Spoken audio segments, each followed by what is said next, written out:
Welcome to Horan's Return to Work vlog series.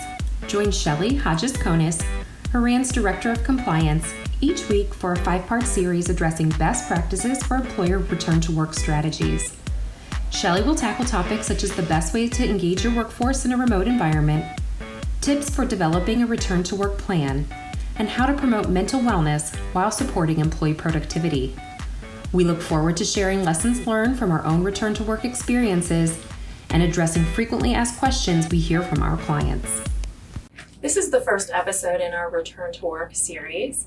I'm Shelly Hodges-Konis, Director of Compliance with Horan. I have Michelle Furlong, our Vice President of Human Resources, here with me too. We thought it would be helpful to share some of the things that have both challenged and gone well for Horan through this series. There's no question that this pandemic environment has created business challenges for everyone. But one of the things I think we've done particularly well over this time frame has been to engage our workforce in a remote environment. And I think a lot of that is thanks to Michelle and her team. So Michelle, are there, top tips or tricks you would share with some of our friends in human resources and our clients about communicating with your workforce and engaging them in a virtual environment? Sure, and thank you, Shelly. I think one of the things we've done really well with our communication, I would encourage anyone to do, is to really lean into your company's corporate values. At Horan, we have 27 fundamentals, and I think the ones that we've really used here are to speak straight, to communicate to be understood, and also to listen generously to see what our employees are saying and really what they're feeling. So I'd really encourage, first of all, to take a look at your values and which of those values can you really bring to bear on this situation. I think that one of the things that you've done really well too to engage our workforce is to not only focus on our culture, but to also bring fun to the communication. So can you talk a little bit about how you made it fun for people?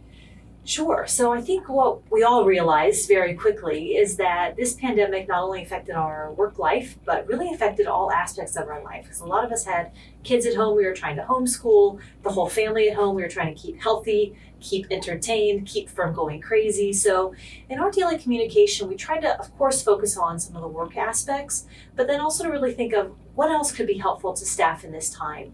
So we tried to really comb the internet and find the best tips for homeschooling, different resources parents could use, a lot of different things you could do for fun that didn't cost a lot of money. We thought that was important.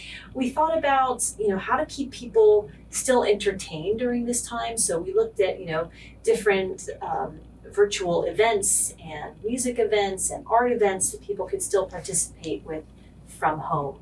We looked at some different healthy tips, how to keep yourself healthy during a pandemic, exercise tips when you can't go to the gym. So we really try to think about all aspects of our employees' life and how we could at least give some suggestions and ideas of how to approach it during the pandemic.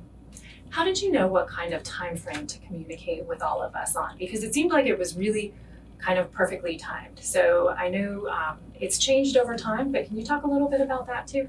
Sure. I think we didn't really have a great plan going into it. We sort of just fell into a rhythm.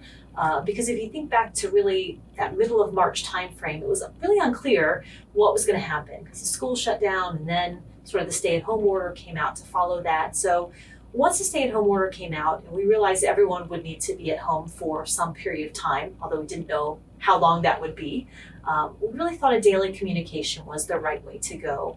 So really for the first about 3 months, we were sending out a communication every day, highlighting the different updates coming from the governor's office, highlighting other things in the news, understanding really what was going on in the office, because certainly we saw mail coming in and all these types of things, and also giving those helpful hints every day. So after a couple months of that, when we really felt everyone was getting into a good rhythm, and as we started planning our return to work, we thought maybe every day is a little too much, and took it down to a couple of times a week. But obviously, if there's something urgent or important that people need to know, we get that out right away. Well, I think I've heard you tell us today that the big tips that you would share with our employers and our connections in the community is lean on your culture, look to it to determine the path, communicate in a way that focuses not just on the business, but everything that employees are facing, and develop a communication plan that is frequent and addresses employee concerns throughout. I think another thing that I would share with our our human resources friends, as well, is that our culture is built on frequent touch points. So not only did we have this coming from you and your team, but our entire culture is built on a weekly touch base, either through our managers, our pod meetings, things like that, so that everyone stays connected and engaged. So thank you for joining us.